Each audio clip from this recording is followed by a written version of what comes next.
Motherhood తర్వాత నా లైఫ్‌లో చాలా చేంజెస్ వచ్చాయి. మెక్సికోకి మూవ్ అవ్వడం, ఫ్యామిలీకి దూరంగా ఉండడం, జాబ్ రిజైన్ చేయడం, కొత్త ప్లేస్, కొత్త రెస్పాన్సిబిలిటీస్ ఇవన్నీ కలిసి నన్ను మెంటల్లీ చాలా అఫెక్ట్ చేశాయి. స్లోగా కాన్ఫిడెన్స్ లెవెల్స్ తగ్గిపోయాయి. ఇన్‌సెక్యూర్‌గా ఫీల్ అయ్యేదాన్ని. నేనేంటో ప్రూవ్ చేసుకోవాలి అని ట్రై చేసేదాన్ని. నాకు కూడా అర్థమైంది నేను చాలా చేంజ్ అయిపోయానని. అలాగే ఒక రోజు నైట్ నన్ను నేను సెల్ఫ్ హర్ట్ చేసుకుంటున్నా. బాబు అది చూసి గట్టిగా ఏడుస్తున్నాడు.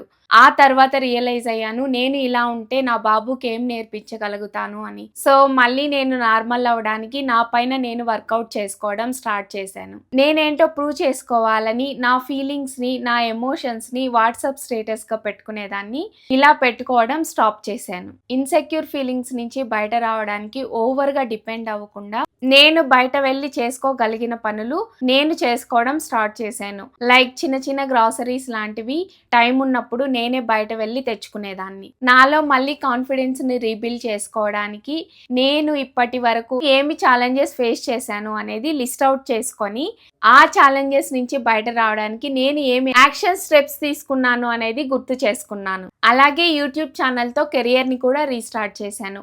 ఇవన్నీ చేయడం వల్ల మళ్ళీ నాలో హ్యాపీ కాన్ఫిడెన్స్ లెవెల్స్ పెరిగాయి.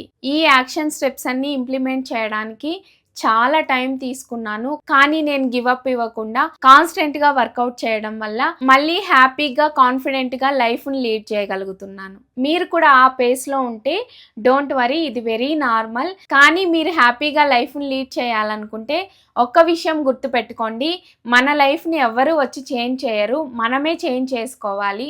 అది మనం వర్కౌట్ చేయడం వల్లనే పాసిబుల్ అవుతుంది. ట్రస్ట్ మీ, చిన్న చిన్నగా మన పైన వర్కౌట్ చేసుకోవడం వల్ల ఖచ్చితంగా హ్యాపీ లైఫ్ని లీడ్ చేయగలుగుతాము. ఇలాంటి హార్ట్ఫుల్ సెల్ఫ్ గ్రోత్ కంటెంట్ కోసం like, subscribe to my channel. Thank you.